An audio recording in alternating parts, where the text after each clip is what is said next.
Good afternoon. Happy Friday.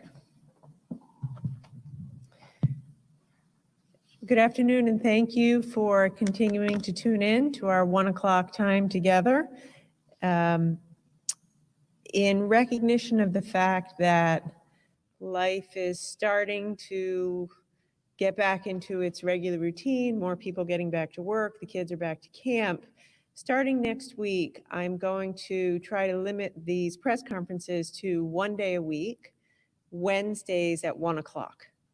So I'm here today, obviously Friday, but starting next week, we're going to go with a cadence of every Wednesday, 1 o'clock.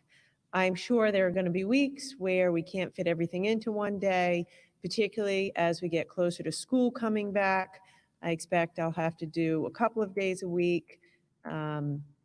But on a steady state for the next month or so, Wednesdays, 1 o'clock, I would ask you to tune in if you can. We're going to try to put a lot of news and information into that one session on Wednesdays. Also, since we're only down to a day a week, and since it's harder and harder for people to tune in, I would strongly ask you, please, to consider getting the daily email update on COVID news. You can go to the governor's website and sign up for the daily email, governor.ri.gov. Governor.ri.gov. It's just information on a daily basis about how Rhode Island's doing with the virus, updates you need, updates about businesses, and it's an opportunity for us to interact, even though we'll be having fewer press conferences. I would also say it's a great way for me to hear from you. It's an opportunity for folks to send in ideas. And last week, we had a fun exchange around masks, and some of you sent in some incredibly creative ideas for masks. So it's a good way for us to stay in touch as we work together through the COVID crisis. So today, we're going to begin with the data, as we always do. I'd ask you to please put it up on the screen. As you can see from the slide on your screen, today we have another 45 new cases, and very sadly, another 2 deaths.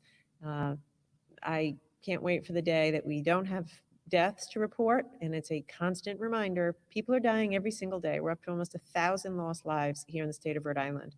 So I'm asking you, please, to keep them in your thoughts and prayers, and use that as a reminder to yourselves to do the simple things that are required to keep our friends and neighbors safe, healthy, and alive. Wear your masks, be socially distant, wash your hands, and above all, stay at home if you're sick, because we continue to lose lives every day, and the toll that this virus has taken is devastating. And it's on every one of us, shared responsibility, to look out for a neighbor and do the right thing. Okay, today I have a few topics I'd like to cover. I want to begin by taking a minute to talk about the data. From the beginning of this dealing with the crisis, there's been a lot of discussion about data, and we look at the data constantly to figure out where are we going, what would it look like if things got bad. Obviously, we're looking all over the country in other states, all over the world in other countries. And so today I wanted to take a minute to talk about the data.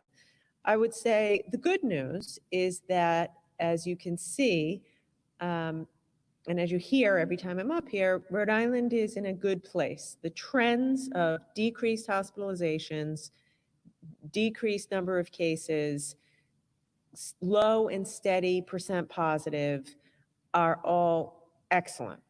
In fact, Rhode Island is one of very few states that are seeing declines. We're standing out in that regard, that we're seeing declines, whereas many of other states are seeing increases. There are many, many reasons for that. We've been more aggressive at contact tracing, testing. We've acted early in shutting schools, prohibiting gatherings, and et cetera. I would say, above all, the reason Rhode Island is doing as well as we're doing is because of the people of Rhode Island. When we asked businesses to shut down, they did. When we asked you to work from home, you did. We asked you to wear your masks, by and large, people are. Folks are staying home when they're sick. People are keeping social distance. It's working. I know it's hard, but be proud of yourselves. Just look at the facts. It is working. It is the reason we're able to go back to school, back to camp, open daycare, back to the beach, back to work. And I'm just asking you to stick with us. Now, I'd ask you to put another slide up on the screen, please. It shows where we've been and where we are. So you'll see on the screen a blue line, which shows the trends in hospitalization since the middle of March. And you can see in that blue line, that's our actual experience. It shows a steady, consistent decline in hospitalizations since our peak at the end of April. Remember, we keep our eye firmly on hospitalizations because that's a fact. Number of cases, it depends on how, that can vary. It depends on how many people you test. Testing, metrics vary. Hospitalizations it's a fact, it's known, and it's undisputed. And so the fact that our hospitalizations have been in steady decline is a good thing. You'll also see two paths of what next month could look like. If we continue to do what we're doing, social distancing, mask wearing, keeping your social circles small, social gatherings 25 or fewer, then I expect we'll continue on the blue line that you see in front of you. That's my expectation. If you were to say, Governor, what do you think? I think I have confidence. I'm leading with confidence, putting my faith in Rhode Island. I expect the blue line. However, if we start to relax and don't wear masks, bunch up at the beach, crowd into bars, take a risk and go to work when we feel sick, then our rate of spread will increase. We could start to look very much like many other states. And we think, we've done certain assumptions, we'll very likely end up on the yellow line that's on your screen, and possibly much higher. If that were to happen, then I have to go back and impose restrictions. Why do we put this up? Because this is what we do all day, the what if scenarios. And there are assumptions, of course, behind all of these scenarios and behind the yellow line.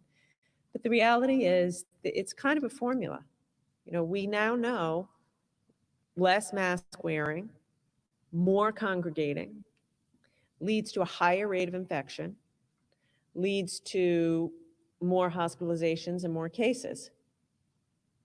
And so that yellow line is our attempt to share what we think might happen if in the next few weeks people stop following the rules. So let's stick to the blue line. That's what I'm asking the people of Rhode Island. Let's stick to the blue line. Let's beat the blue line. And by the way, it's simple steps. It's the most maddening thing about this virus, is deadly as it is, and as sophisticated as our approach to it is, with technology and such, it's actually pretty simple. Stay out of big groups, stay home if you're sick, keep a social distance, and wear your masks. If we do that, we're going to hit the blue line, and I feel that we'll continue to be in good shape, and we'll be able to open the economy further instead of turning the dial back, as we're seeing happening all over the country, frankly, all over the world. A note on beaches before I continue. Obviously, the weekend is coming up. It's July. Beaches are on everybody's mind. It's great to go to the beach. It's a wonderful thing to do. I hope you do it. I hope you enjoy it. I want to keep the beaches open. Yesterday was a hot day. It was a hot, muggy day. It was a great day to be at the beach. We did have some troubles at our beaches, though. And in particular, I want to call out Mesquamaket Beach. We just saw too much crowding. Now, it was high tide. We all know, we're Rhode Islanders, we know what high tide means at the beach. It means there's less sand, and we all move our blankets up and we squish together. But during the COVID situation, we can't do that.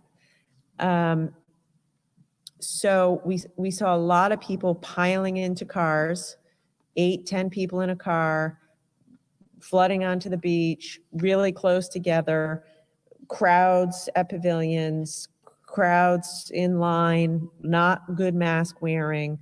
So I would just say, please make good choices. If you're going to go to the beach, keep your crowd small. If you go to the beach, it's high tide and it's massively crowded, I'd ask you to think about leaving and coming back later. And if you do go to the beach and you do go to the bathroom or go to the pavilion or go get a snack, please put your mask on. So have fun, go to the beach, but be smart about it. Keep your crowd small and just try to keep a distance. And if it's high tide, have some patience and maybe come back later. A lot of people have asked me, would you ever close the beaches? Because we're seeing other governors having to close the beaches. The answer is, of course I would, but I don't want to. I love the beach. I go to the public beach all the time. I don't want to do it. I don't think we should have to do it. So let's just try harder to follow the rules, and I think we should be able to keep the beaches open. Okay, I want to talk for a minute about housing. I have said a few times at this press event, these press conferences, that I would be back with some more solutions around helping people who are struggling with their housing. I would say, as I have said so many times, the public health crisis of COVID has led to an economic crisis. And we know that. Unemployment is at historic highs. People are out of work.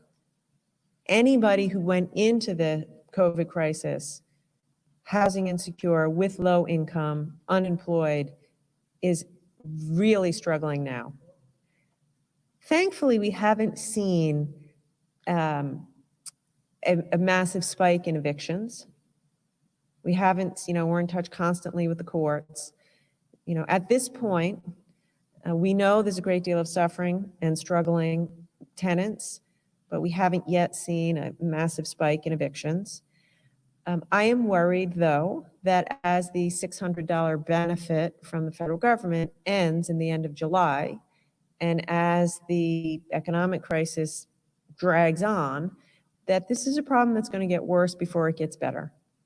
And I am also so deeply sympathetic to people who are struggling to meet their most basic needs: food, shelter, gas in the car. So to that end, I would like to share with you a new initiative that I'm rolling out now and that will get started next week to help people avoid eviction. As I mentioned a week or two ago, we've been working with the United Way and the Rhode Island Judiciary to address the eviction problem as courts have moved back into operations. Obviously, we haven't seen a lot of evictions because the courts were closed for a long time. So today I'm very pleased to announce that in that coordination with the Rhode Island District Court, which is the court that handles evictions, and the United Way, next week we will be launching an eviction diversion effort that we're calling the Safe Harbor Housing Program. And it is my hope that this initiative will serve as an alternative to a traditional eviction process, and will provide landlords and tenants an opportunity to work towards a solution outside of the court system to avoid evictions. We'll be directing $7 million of our CARES Act funding to this effort, and we expect that $7 million will be able to support at least 1,000 folks, probably closer to 1,500 or 2,000 Rhode Islanders, so that they can maintain stable housing. And once again, I want to thank Rhode Island's federal delegation for working so hard to secure the CARES Act funding, especially Senator Reid, who's been a vocal, decades-long advocate for affordable housing. It's because of that we're able to put forth this new $7 million eviction diversion initiative. So let me explain how it will work. Renters, so there's an application process, and that's going to start next week.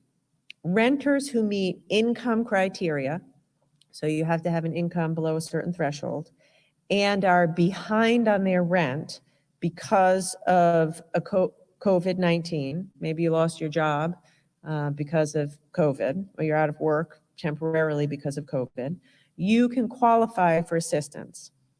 Tenants can apply directly, or landlords can apply on behalf of tenants who need help paying the rent. So let me be clear, this is for folks who are in arrears. Their rent is past due. Their rent is past due. They've either received an eviction notice, they've been on notice that they're going to be evicted, the process has already started. It's for folks who are in danger of being evicted because they've lost income on account of COVID. Starting Monday, if you're in that category, you can contact the United Way and ask about the Safe Harbor program and go ahead and apply for an application. Easiest way is to call 211. Call 211 United Way and ask about the Safe Harbor program. Or if you can't remember the name of that, I have trouble remembering the names of all of these new initiatives. Just say, I'm about to get evicted. I need help. Can you help me work on a payment plan with my landlord? And we'll get you into this program. Both parties have to agree to participate. No one's going to be forced to do this. So the tenant has to agree and the landlord has to agree. If both parties agree, they'll be contacted by a United Way housing specialist to finalize a payment agreement. And then the payment agreement, will be supported by the $7 million of the federal money, will help you pay a rent for a period of time. Tenants who are in need of legal advice will be able to access free legal services. So I suspect most landlords will be represented by a lawyer, and we want to make sure every tenant also has the opportunity to be represented by a lawyer for free. To be clear, again, you can apply to participate before you receive an eviction notice. If you think you're on the verge of being evicted because you know you're not going to be able to catch up on the rent that you already owe. The whole point of this is we want to resolve these issues before an eviction. That's why it's eviction diversion. We want to see if we can get the parties to the table to come up with some kind of a mediated settlement, put the tenant on a, multi-month payment plan. It's good for the landlord because it keeps the tenant there and they continue to pay rent. And obviously it's good for the tenant because we don't want anybody to be homeless or evicted during this time of need. So I hope that this is, and we'll see how it goes. I want to say this. It is obvious that $7 million, although it may keep 1,000 or 2,000 families in their homes, is not going to solve the whole problem. I know that, and I'm not pretending that it will. But I also know that there's families struggling right now, and we got to help them. We have to help them right now to not be evicted. No one should have to live homeless ever. No one should be homeless ever, but particularly now, we want to be there. So this is an immediate action step to prevent eviction, to make sure folks stay in their home. As I said earlier, I expect that when the $600 goes away, as this unemployment situation drags on, as the courts are open for evictions, we're going to get a better picture of how big the housing problem is, and we're going to come back and we're going to continue to address it. But this is meant to immediately provide relief to our most vulnerable families and be there for them so they don't wind up homeless. I will also say a permanent solution is almost certainly going to require legislation. I have been asked a few times, to do an executive order stopping evictions. Apart from the fact that I'm not sure I can do that, this is a long-term issue. Providing enough sustainable, affordable housing, we need a proper long-term solution, and I look forward to working with the legislature to do that. and with the district court. District court, by the way, I have to say thank you to the court and thank you to the United Way. Both have been fantastic partners. This is hard to do. This is a unique program. It's hard to do. We're trying to be creative. So hats off to the court and to the United Way. As we go forward, I would love to see a more permanent diversion program, mediation program at the district court to continue something like this forever. And as I've said many times, I implore the General Assembly to pass a law prohibiting discrimination based on source of income. It's wrong. If people have an ability to pay the rent, they shouldn't be discriminated against based upon where that money comes from, even if that money is a voucher from the federal government. So I'm happy to answer questions, but I'm very pleased to say starting Monday, that'll be up and running. Call the United Way. As I said a couple of days ago, next week I plan to talk more about small business relief. That's a plan. I plan to address that next Wednesday. That'll be in a similar vein, which is to say the challenges facing our small businesses are massive, and what we're able to roll out in a week or so is meant to provide immediate relief, but it's not going to solve our entire economic crisis for the long term. That's the hard work that we all have to engage in, including the legislature, including the Congress, in the months to come. But next week I'll be back with some more details around short-term, immediate steps that we're going to start to take to put money in the pockets of small businesses as quickly as we can to help them deal with the same thing, paying the rent, buying the plexiglass, keeping the doors open, because we want to do everything we can to be there for people in the moment as they're struggling. And I know everyone is struggling. I do, I hear it, and I'm doing my best to do everything we can using all the tools at our disposal to be there for you so you're not alone, and we give you a hand to get through it. And we are going to continue to do that. Okay, a couple more things. Today, I'm very excited to announce version 2 of our Crush COVID RI app is now available for download at the Apple Store and Google Play. So download it, please. Take 30 seconds later today. Tomorrow, it's going to be a rainy weekend, so it's a good day to catch up on things. Download the new app at the Apple Store or on Google Play. I use this app. I think it's great, and I plan to download the new one. I want to give a huge shout out to Chirag Patel and his team. They're the guys who've been working full-time, state employees, to bring the app live and make it even better. I also want to thank Infosys, which is a company that has a local presence here. They've given us a lot of free tech help to get this app up and running.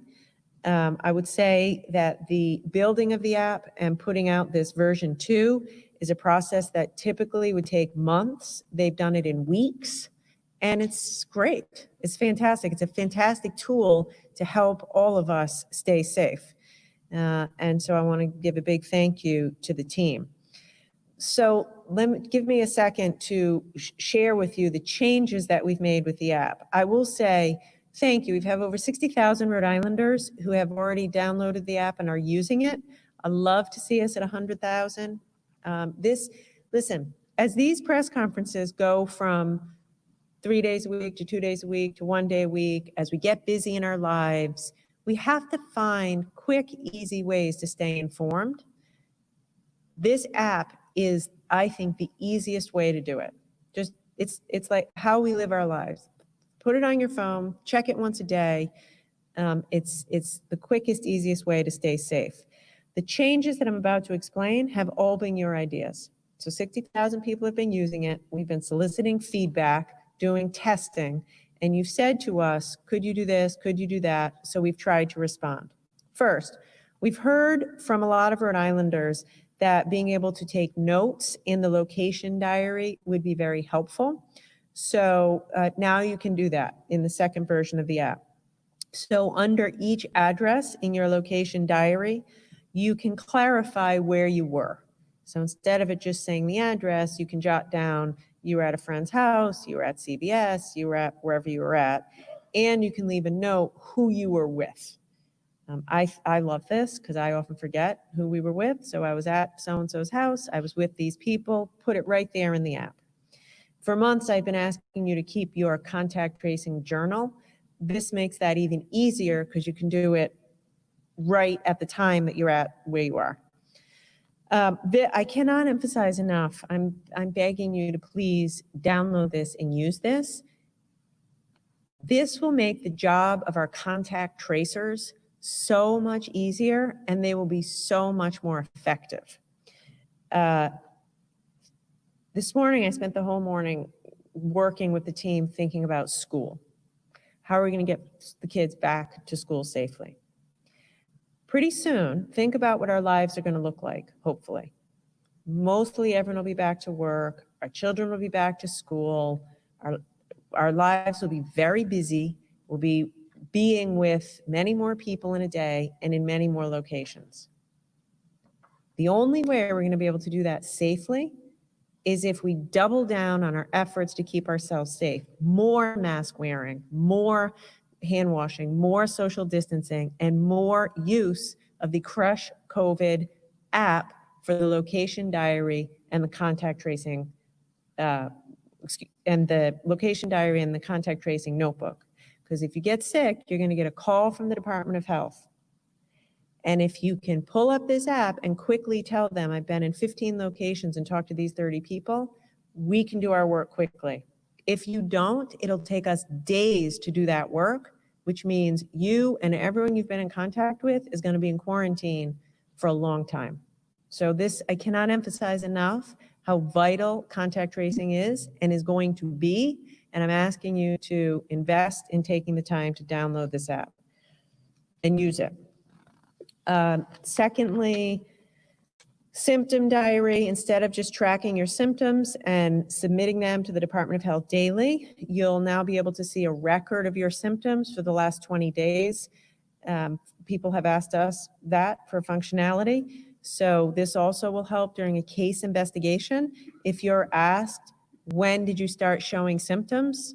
If you're like me, you can't remember, you're busy, go to your app and it will have a log, symptoms for 20 days. You can see, oh, 6 days ago, I started to feel sick. This is consistent with our overall approach to the virus. Testing. In the app, we've included a testing map so you can easily see where the nearest testing location is and be provided information about our asymptomatic testing program. So again, this is very important. We're changing the way we do testing. A month ago, we had the big operation at Twin River. Now we don't. Now we have more testing centers. We're rolling out, we're going to have more and different testing when school comes back, more and different testing as we go forward. The best way to keep yourselves informed is download the app. There's a new testing map and it'll be constantly updated. So that's your quickest, best, most accurate source of information. Where do I get tested? We've also added an additional link for resources for Rhode Islanders to get help. It's confusing. I find myself confusing. I come up here and I say, we have these 2 initiatives for housing, this initiative for undocumented immigrants, this initiative for small businesses. It can be dizzying. So if you download the app, we've enabled a place for you to have all the resources in an easy place in an effort to make your lives easier and less stressful, because I know this is a stressful time. And then finally, we've beefed up the frequently asked questions portion of the app, because again, I know this is an anxious time. It's anxious, it's uncertain. You put the news on, you see what's happening in other parts of the country. It's scary. So I'm trying to say this is kind of a one-stop place to go. And hopefully you'll get the information you need so you can breathe a sigh of relief and take care of your families. Last thing is, the initial app was launched in English and Spanish. We've had a lot of requests for Portuguese. So version 2 coming out today will also be in Portuguese. I hope you download it. I hope you like the changes, and I hope you join me in thanking the tech team for working hard under difficult circumstances to put that forth. I do want to say one final thing about the app, which is, although we've changed it, it's available in Portuguese, it's got new functionality, what hasn't changed is our commitment to privacy. So I just want to take a minute, because we still hear this a lot, to remind you of a few things. All of the information that you put in your app stays on your phone. No one has access to that. Not us, not the Department of Health, not Infosys, no one. It lives on your phone, and it is never attached to your name. No one is following you. No one has access to your contacts. It's information that lives on your phone. It's for you to use to manage your lives safely. If you get sick, if you get tested positive, you're going to get a call from someone at the Department of Health. They will ask you if you'd be willing to share your location diary. You could say no, and they'll never have it. You could read it to them over the phone. By the way, that's a perfectly excellent way to use the app. You pull it up and you tell them, these are all the places I've been and all the people I've been in contact with. Or you could say, yes, I will upload it. If you do that, your information, not your name, goes for a temporary period of time to the Department of Health so they can use it for a limited period of time strictly for contact tracing purposes. And everything is deleted from your phone automatically in 20 days. So I know people feel uneasy about the privacy, and I just again wanted to say I'm using this, my family's using it, my staff and friends are using it. It's a hugely important tool, and if it's more important as we go forward, and I would ask you to give it a try. Just try it. Try it for 2 weeks. If you feel uncomfortable, fine, undo it. But I'd like everyone to give it a try. We're at 60,000 now. I'd like to be to 70,000 downloads in a week or two. Let's get ourselves to 100,000. And that'd be pretty amazing if we could do that. So with that, I'm going to turn it over to Dr. Alexander Scott and then answer questions. Thank you, Governor. Good afternoon, everyone. Happy Friday. To get started with the data, we have 45 new cases to report today. There are 61 people hospitalized and 4 people are in the ICU across the state. 5 people are on a ventilator across the state. This is one of the rare times that we're able to explain that there are some hospitals in Rhode Island that have special non-ICU units that do have ventilators. And that's why you've heard the number on a ventilator compared to the number in an intensive care unit. Unfortunately, we have 2 new COVID-19 associated fatalities to report. One of these people was in their 50s, and one of these people was in their 70s. We continue to extend our condolences to the families impacted during this time. Shifting gears, as I indicated on Wednesday, many nursing homes and assisted living facilities have reopened for visitors. Most have opened and are scheduling short, outdoor, socially distanced visits for the loved ones of residents. There is a small number of facilities that took another week or so to get ready, primarily because they have just had a new case or have just finished addressing a cluster of cases and want to take the time to address that and then open to visitors in the scheduled format that we have required. We had a call this morning with facility leadership to get their feedback on the process and how it's going. We continue to communicate regularly with such leadership as well as the nursing home and assisted living facilities Generally, things have been going well. People are adjusting to new processes that are in place, and it allows me to take the opportunity to remind that you need to keep your mask on for an entire visit.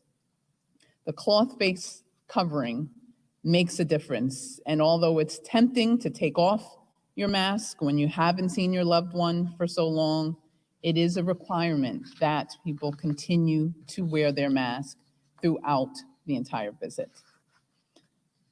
I know I said this on Wednesday, but I also want to repeat how appreciative we are of the staff at these facilities and the administrators for their hard work and partnership. This will continue to be an important path forward. I also want to thank residents and their families for their patience and their partnership as we've worked together to balance the need to keep people safe and the need to see your loved ones. This also has not been easy, and so we appreciate that together. Separately, I want to take a moment to discuss testing and data, because that's an issue that's been in the news lately. It's important to start with the understanding that states are reporting testing data in different ways. That discrepancy makes it challenging to be able to report a comparison that's accurate across states. Many states are reporting the number of tests run. Some states are reporting the number of people tested. In Rhode Island, knowing that we strive continually to maintain the transparency to data, to continue to make sure that it is available, that it's clean, it's accurate, and it's up to date for people. Earlier at the beginning of this week, we updated our numbers so that people could have a clearer picture and started reporting both ways, the number of people tested as well as the number of tests run. Rhode Island, like many other states, often frames our total number of tests in connection to our overall population. So how is the total number of tests equivalent to the percent of the population? This is a common practice to help people make comparisons between states more easily. That said, it's helpful to also talk about what our focus is when we're looking at tests being done. We're not trying to reach an arbitrary benchmark. Our goal is not to test every single person in the population once. Our goal is to continue to be strategic in our approach to testing. We have shared that throughout this journey, and that's what has kept us at the forefront of this response from a testing standpoint. We have three facets to our testing strategy in Rhode Island. Focusing on testing people who have symptoms, getting them tested quickly, continue to work on making sure they get the results and we can respond, and while waiting for the results, they know what to do.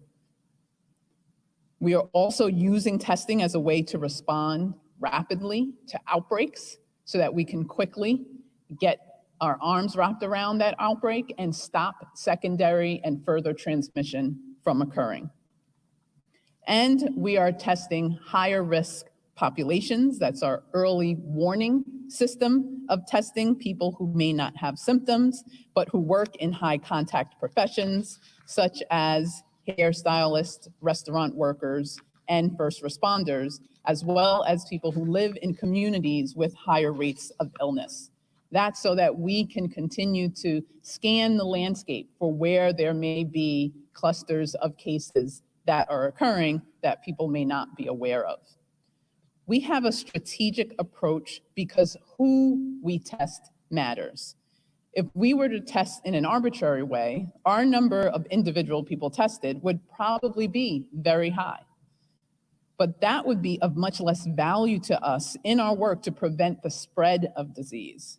Our approach is to test and retest in a deliberate, calculated way. That means cyclical testing in nursing homes and cyclically testing nursing home workers We are leading the country in the number of cycles of testing we have done and offered across our state to all nursing homes and advancing that into other congregate settings. It also means testing to prevent outbreaks by doing more than one round of testing when a large exposure has occurred, so that we can be thorough and comprehensive in ensuring that there is no secondary transmission. That has been effective. And we are regularly testing people who we know are coming into contact with large numbers of other people because of their job or because of their exposure. We want that early warning system of testing to lead to multiple repeat tests so that we can help understand the landscape of disease and stay in front of it. Retesting people strategically to prevent outbreaks is the core of our approach to testing. And it's important for people to understand that when we can proudly say the number of tests that have been done are equivalent to this large number of people being tested, knowing that we have been pinpointed and strategic in how we've applied those tests. National rankings have some value. For example, we are using a national ranking to inform our quarantine and testing requirements for travelers. It's an easy reference to have available and easy to understand. However, the testing strategy behind any state's numbers is also very important. The effectiveness or ineffectiveness of that strategy becomes apparent when you look at that state's number of new cases. And given what we are dealing with in Rhode Island, unfortunately, compared to what other states are dealing with, we have indication that our testing strategy is effective at decreasing the number of new cases. So in Rhode Island, we are sticking to our strategy because it is working. We've seen a steady decline in new cases since April, when we were seeing 300 and 400 new cases a day. And as the governor often says, we are not out of the woods by any means, but we are moving in a good direction. So we'll continue to do what it takes to help us do that. And with that, we'll get started with questions. For the governor and the governor, how concerned are you with one nursing home already indicating it's going to close, and others saying that with this proposed legislation that would require minimum staffing and increase their costs, that more are going to close? Is this going to pose a problem? Minimal staffing in itself is a complex matter, and there's no uniformity across states within the country. It's absolutely something that we're focused on, and finding the balance between nursing homes having the workforce capacity they need and helping to ensure that people stay safe. So we're absolutely focused on this, Steve, in helping to address both. When we want to be responsive to the concerns for staffing, both in terms of safety and in terms of the workforce that nursing homes you mentioned have expressed concern about. Governor, are you going to be able to provide additional funding to keep these nursing homes afloat or from having to fail? So the question about staffing, listen, we've learned a lot about nursing homes and the challenges of doing infection control effectively in a nursing home setting. Obviously not just in Rhode Island, you see it all over the country. The virus has really highlighted how hard it is to keep people safe when you have an infectious disease. So I support the bill to have minimum staffing. And I also support investing more in home care models, because right now, if you look at Rhode Island and you compare it to other states, we have many more, nursing home beds than most states, nearly every other state. Now, of course, we also have an older demographic, but even accounting for that. So there is certainly a place for nursing homes, and thank God we have them, and God bless the workers on the front lines of nursing homes who take care of our moms and dads, and it's hard work.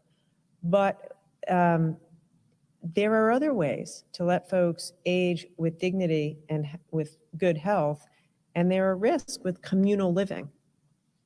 So I have been very supportive of nursing homes throughout this, giving, millions and millions of dollars, which they need and deserve, and we'll continue to support them. We're also going to put more money into home care and community-based services, and things like the minimum staffing. That's just about safety. So there are we've learned so much, and all around the country they have too, and the federal government, the federal HHS is working with us and pushing us to be sharper on infection control. And a piece of having higher quality care is minimum staffing. So I don't want to sugarcoat it. It will be a challenge for certain homes to do that.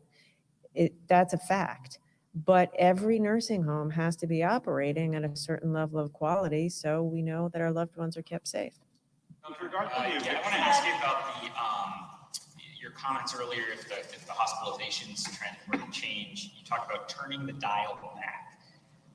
If that were to happen, make that concrete, if you would. Like, what's the first lever or first or second lever you pull back on if you start to see concerning trends? Yeah, excellent. So it depends. Let me say this thing. I would hope that at this point in where we are and our level of testing and monitoring, I would never again, knock on plastic, I would never again have to say the economy's closed. All restaurants, all businesses are closed. So what I would envision potentially, though I'd really would like to avoid it, if we can't get a handle on congregating in bars in a particular geography, then I'd have to close bars in that geography. If we can't get a handle on beaches, then we'd have to shut the beaches.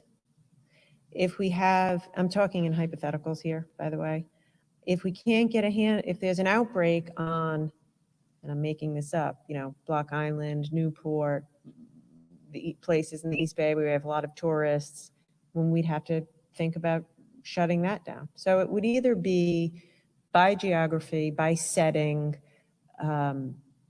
If, God forbid, we've allowed visitation to nursing homes, if we start to see problems in the nursing homes, we would shut down visitation to nursing homes. So that's how I think about it. I'd like to think at this point we're sophisticated enough where we could try to figure out what's driving the increase, and we'd be able to say, this population, this geography, this setting, we have to turn it back. Just one follow-up.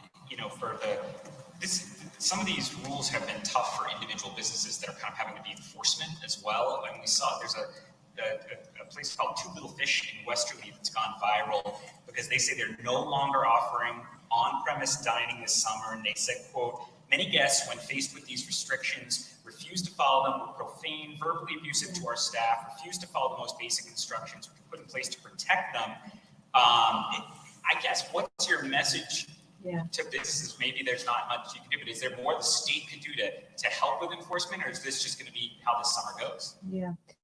So that is so unfortunate. Here's the good news. The good news is, from what we can tell, we monitor social media. We're out and about talking. We have inspectors by this point have inspected thousands of small businesses. Those instances are relatively rare. I'm not discounting them. That's horrible. I know the fellow that owns Two Fishes, and I'm probably going to call him because I feel terrible. You heard the thing with a few different ice cream shops. I think Brickley's had some problems.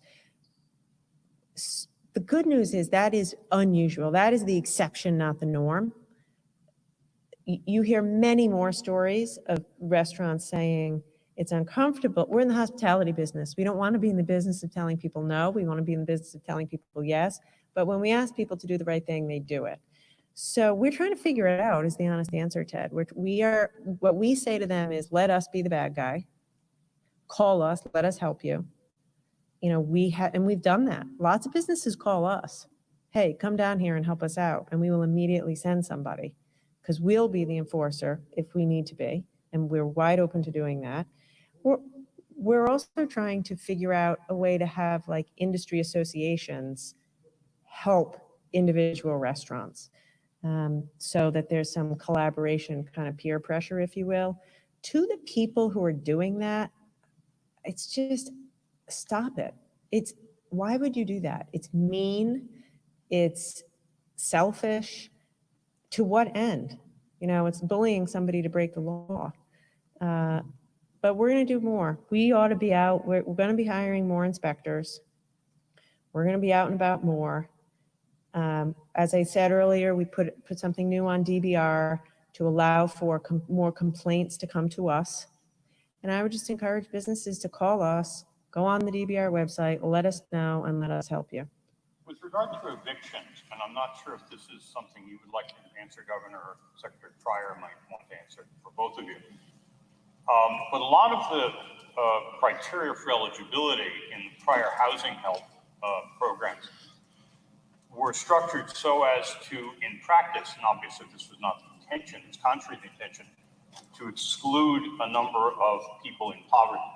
For example, in order to participate in the housing help program, you had to have a lease. So people who were on month-to-month were simply ineligible. And of course, the probability of somebody being on a month-to-month arrangement rather than having a formal lease is much greater if they're in lower income and lower cost situations. So what are you planning to do with that and the new program, the Safe Housing Help Program? Couple responses to that. First of all, there are federal rules that attach to the use of federal funds. So you're speaking of Housing Help RI, and there are some strict structures that are associated with the use of the funds that we've drawn upon for the purpose of ensuring accountability for the use of federal dollars. The demonstration of a lease is such a requirement. For the new eviction program, we are providing flexibility that pertains to the kinds of cases that can arise and be assisted through the program. For example, under Safe Harbor, a 5-day demand notice can be the starting point for eviction proceedings, even though you're not yet in formal eviction dialogue and before the court. So we're going to start the program, enable it to start with the partnership of the United Way and the district court, even at the 5-day demand letter point in time. As a matter of fact, because Chief Judge LaFazia has been just so terrific in partnering around this, at her initiative, the court will actually be enabling the sending of information regarding the new Safe Harbor program when the 5-day demand notices go out. So that's an example of how creativity and flexibility are enabling more people to be involved. If you simply waited for the moment of eviction, you'd lose great numbers of Rhode Islanders who would already be in trouble and would not have anything to resort to. So we are being as creative as we can within the federal rules. As the governor said, the big point to be made here is that we need to do much more than waiting for folks to be in distress. We need to build out our affordable housing in Rhode Island so that there are more affordable opportunities for Rhode Islanders, for people in poverty, for working families, and beyond.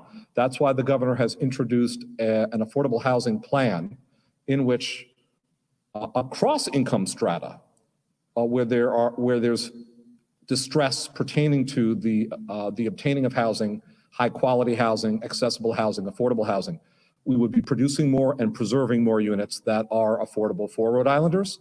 And as a reminder, the governor's plan includes bond money for the production of units, and it includes the first ever in Rhode Island history dedicated funding stream for the purpose of production and preservation of affordable housing. Every other state in New England has a dedicated stream in its operating budget. Rhode Island doesn't, and we're aiming to remedy that during this legislative session. Are you saying, though, that the $7 million in the new program would be under those same federal restrictions? No, different, but with the maximum creativity that I've just described, able to reach more cases. Follow-up, is the free legal help available only to those who apply and are accepted, or is it available to anyone who needs free legal help? It is, I see what you're saying. a tenant or a landlord needs to opt into the program. They can do so very easily, though, by calling 211. And even if they've gotten a 5-day demand notice, a tenant may get involved. So that's the low threshold for involvement. Does the landlord have to agree to that? They do. They do. No, so why would a landlord agree to a free lawyer for the other side, given that right now they have all the power, they've just given up a huge Yeah. advantage? One of the reasons is that I don't want to overstate or understate the court's involvement. The court should speak for itself, but the court and we are simultaneously providing this information as a gesture and as an indicator of what we collectively believe is the right path for many of these cases, which is to try this informal method of, you might call it informal mediation. It's shy of formal mediation. So both tenants and landlords would be well advised to follow the pathways that are being recommended by both the executive and the judiciary branches in that sense. Not a formal recommendation from the court, but those would be among the reasons. But the courts say they don't get the 5-day and 30-day notices, so how would they use that to communicate? It is true that you're pre-adjudication when you're getting one of those notices, the 5-day notices, and that's actually ideal because what you want is the attorney representing the landlord to be forwarding this information with the 5-day notice, and that's what the court will be requesting of attorneys that appear before them. So this is better than the court's involvement in that you are in advance of the court having to be involved at all in the case. By the way, if there is an eviction proceeding, safe harbor also works, and then you'll be in the midst of the court proceeding, and presumably a judge, this is up to the judiciary branch, I'm not prescribing in any way, shape, or form how the court does its business, but presumably the judge would request to see the results, if you were in the midst of an eviction proceeding, of this attempt.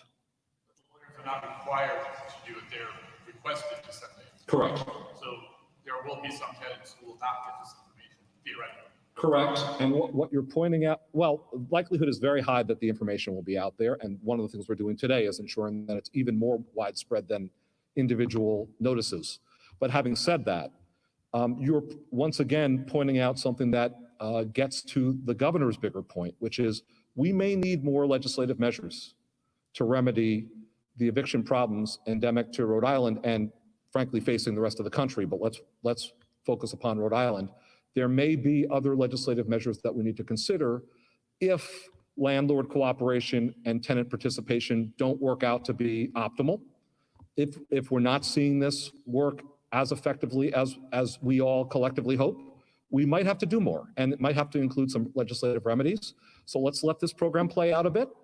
Let's see if it does work. We're optimistic that it will help a number of cases, and then we may have to turn to the legislature.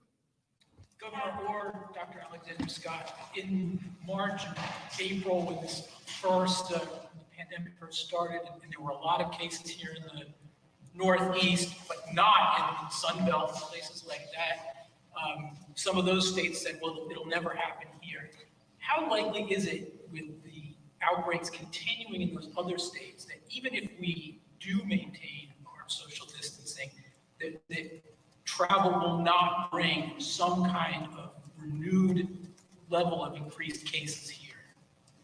I can get started and the governor can add to it. Your question is exactly what we're focused on. We want to make sure that Rhode Islanders, to begin with, know the rules and are actively complying to them because they realize that they work, wearing a mask, distancing. We want to make sure that anyone who is welcomed to visit Rhode Island is also aware of our rules and joins in participating. Regardless of where you come from, if you follow the rules, the distancing, the mask wearing, quarantining, if you've arrived from a location that has greater than 5% test positivity, or as an exception, being able to test to confirm that you're negative, those are the parameters in place to help address the fact that we do believe we can maintain the steady progress as long as everyone is vigilant. We cannot get complacent or slip up, and we have to ensure, working with the tourism industry, hospitality industry, colleagues, that for people who travel here, they are clearly aware of our rules and are working with us to ensure that spread doesn't occur. Doctor, And wait, one follow-up on that. And then you mentioned the challenges in comparing state to state testing. With that in mind, are you at Health keeping your own individual lists, using your own data or what you believe is the best data on where those other states are? Because these aggregated rankings, as we've seen in the last couple of days, are changing rapidly and all over the map. Yeah, that's an excellent question. We have to some extent, rely on the best we have from a national rankings standpoint, in lieu of the federal government actually having a unified testing database, which does not exist currently. Those national rankings are going to each of the state's individual websites and collecting that information and pulling it together. So we would essentially do that same action. And what we want to focus on is making sure that our data is accurate, timely, as transparent as possible. You have all of the different ways that are available behind our dashboard that you can see how we are measuring it. And then we're working closely, as we have been during this week in particular, with those national ranking companies to help ensure that they have a more uniform methodology, particularly as other states hopefully catch up to how Rhode Island is sharing multiple ways of the way the data can be shared. Governor Raimondo, Pat Ford, Polish Radio. It's often said that in grades K to 2, you learn to read. Afterwards, you read to learn. There is a serious equality concern for Rhode Island students with dyslexia. Depending on the criteria chosen, up to 17% of school children ultimately are diagnosed. We know that these children benefit from highly individualized, direct, and systemic reading instruction. You signed the Right to Read Act into law last August. If in fact a student is 2 grades below in reading ability, the student is required by law to have a personal literacy plan. In an age of remote learning, what has the state been doing to proactively address the unmet needs of this vulnerable population, many of whom were underserved before COVID? And at a related point, according to the federal child fine mandate, the state must have in effect policies and procedures to ensure all children with disabilities residing in the state are in fact located and evaluated. And a practical method is implemented to determine which children are currently receiving needed special education and related services. How has the state of Rhode Island been complying with the federal child fine mandate during a pandemic with distance learning in effect? Thank you. So you bring up a very important issue and something it's a challenge for Rhode Island and a challenge for every state, not just with kids with dyslexia, but all learning differences, kids with differing abilities, and kids whose first language isn't English. It has been harder to teach those children through distance learning. There is no doubt about it, which is why I am so focused on getting nearly all of our children back into school in person August 31st. We do have plans, quite good plans, but nation-leading plans, as it relates to protocols for distance learning and students with differing abilities. And we tracked it, but I'll be very honest, it's not as good. It is not as good. The challenges of teaching a child remotely who is dyslexic, who has any learning differences, is extremely high. And as a result, what we've said is that what we've said and the plans we're working on right now with superintendents is we want plans for all kids to go back to school August 31st. We don't know. We also have to have them have contingency plans. If there's a surge, if this, if that. But what we've said clearly is for those kids that you're speaking of, English language learners, kids with dyslexia, kids with learning differences, they are absolutely the last kids that we want to go back to distance learning. Even if we start to see an increase, we're going to take extra measures to make sure they can stay in the classroom, because you're right. We know they learn better in person. So short way of saying it's an issue. We're working hard on it. We're putting plans in place, and it is a top priority. Governor, you did an interview with Politico and said we've tested 25% of our population, positive rate 1.5%. Local media said it's 16%. Could you clear up the difference? Yeah, on that? absolutely. I think that's what the doctor has been saying. So it's just a matter of reporting. We don't have a national standard of reporting. I wish we did, but we don't. States are on their own. So we've tested 270, we've done 271,000 tests. Out of a population of 1 million people, that's the equivalent of 27.1% of the population. However, we have tested many people more than once. So if you back that out, it's closer to 16%. Most states only report the number of tests. So if you were going to do an apples to apples, us with what most states report, it's the 27.1%. Rhode Island is one of the few states, we report both. We report number of tests and number of people. So it's, as Dr. Alexander Scott said, it's not just we have a strategy. The important thing is we have a testing strategy. So it's not just numbers. It's not just the numbers of people you've tested. In that 271,000 tests, we've tested nursing home residents and workers multiple times. We have the outbreak testing. We have so You're comfortable where our testing is? Absolutely. We are still nation leading. At 271,000 tests for a state of 1 million people, we are nation leading. Our strategy is excellent, and we're one of the only states that transparently offers both. It's just that I think it was the New York Times or somebody reported, it was just an apples to oranges comparison. And can you just confirm your senior advisor, Dan Connors, did you accept his resignation? I did. I accepted his resignation yesterday. Why is that? He unfortunately was pulled over for drunk driving and conducted himself in a manner that was inconsistent with the values of my administration. So I had to accept his resignation. Is he going to be replaced? He did a very good job for us. And yes, someone has to do all the work he was doing. So I do need to figure that out. Last question from Steve. Doctor, if I might, did you see those pictures from the Squamican Beach yesterday that I think Channel 10 had up on their website? And did you pick up the phone and call the governor and say, we got to get down there and close this beach? I didn't see those pictures specifically. I have been aware of pictures of crowding.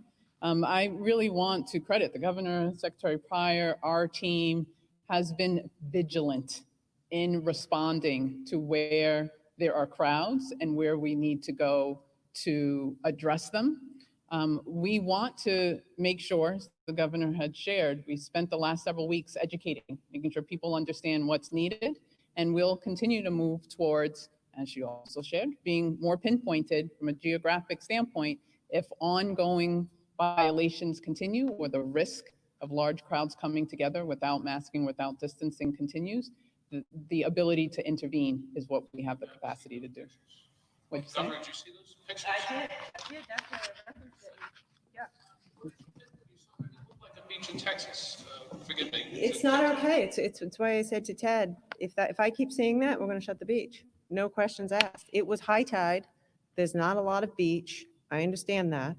But that's exactly the kind of behavior that's going to get us into trouble. Crowds. Of course you can go to the beach. Just don't crowd 10 people into a car and be all squished together in the beach. Quick follow-up on that. Is any changes to parking capacities at that point? Because No, we're going to keep it just as it is for now. Look, from day one of managing this, I have said a day at a time, a week at a time.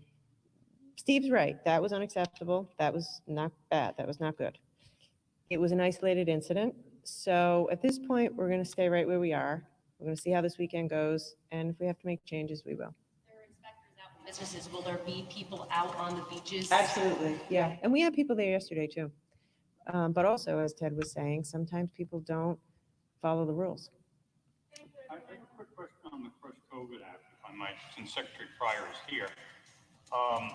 I just checked, and so far the latest release is 1.5, so When do you anticipate the 2.0 being released? And I Today. also noticed You know what time? Today. They just keep saying today. And I also noticed that on Google Play, it's rated 2.8, which is frankly not good on a scale of 1 to 5. We are not, we're not, I will admit, we're not. That was the biggest complaint. Sherrod, get out here. Is the battery better? The battery was the thing. People tried it, and then your phone was dying, and so people turned it off. And I got that tweet as the governor was speaking from people saying, "But did they fix the battery?" This is good. So the location and the battery issues have been resolved as much as technically possible. There, like any map app, like even if you use Waze or Google Maps, there will be some battery drain. But unlike a Waze or a Google Maps, you don't need to keep looking at this location diary continuously. Like it's once in a day, it's tracking your location, keep a note. We are also putting up tips on the app right now, which will help you measure your location better and preserve your battery better. So there are tips which are being put up in the app as we speak. For your question, the iOS app is already, the Apple app is already on the Apple Store right now. Google is already, we have submitted it and it should get published. It takes some time to propagate, but they have both been kind of submitted. If someone tried it before and they said it stains the battery life is terrible, should they try it again? Oh, definitely. Try it again. There are tips. It should work. It works. I have it, both my UAT and my production version, both are running on my app, and the battery is like at 12%, but then I don't use it continuously. I don't keep looking at the location out of curiosity. I open it once, update it, and then switch it. Because it was monitoring your location. Yeah, if you keep it in the foreground, it still monitors your location, but if you keep the app, the map in the foreground, keep looking at it, keep checking whether did it capture this location every 10 minutes and so on and so forth. So many times you keep the location in the front or you keep that screen open, that kind of drains the battery a little bit. We have improved technically in the back end as well as put up tips which can help you preserve the battery slightly better. All right, thank you, everyone. Thank you.